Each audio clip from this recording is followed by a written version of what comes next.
சிறுமையும் எளிமையுமானவர்கள் தண்ணீரை தேடி அது கிடையாமல் அவர்கள் நாவு தாகத்தால் வருளும்போது கர்த்தராகிய நான் அவர்களுக்கு செவி கொடுத்து இஸ்ரவேலின் தேவனாகிய நான் அவர்களை கைவிடாதிருப்பேன்.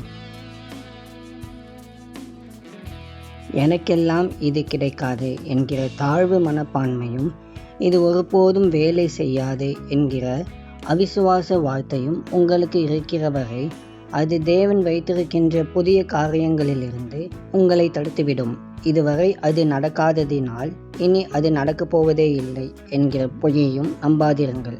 வாக்குமாற தேவன் சொல்லிய வாக்குத்தத்தத்தை மீண்டுமாய் நம்ப தொடங்குங்கள். அன்பின் பரலோக தகப்பனே, உம்மை நன்றியோடு துதிக்கிறோம். இந்த நாளுக்காக உமக்கு நன்றி செலுத்துகிறோம். கர்த்தாவே, நீர் செய்கிற எல்லா நன்மைகளுக்காகவும் உம்முடைய ஆசீர்வாதத்துக்காகவும் உமக்கு ஸ்தோத்திரம் செலுத்துகிறோம். ஆண்டவரே, எங்களுக்கு வரும் எல்லா விதமான தாழ்வு மனப்பான்மையையும் அவிசுவாசங்களையும் உம்முடைய வார்த்தையினால் ஜெயிக்கவும் விசுவாசத்தில் வளரவும் எங்களுக்கு உதவி செய்யும். இந்த நாளின் தேவைகளை சந்தியும். உம்முடைய சமாதானத்தினால் நிரப்பி வழி நடத்தும். இயேசுவின் மூலம் ஜெபிக்கிறோம் பிதாவே. ஆமேன்.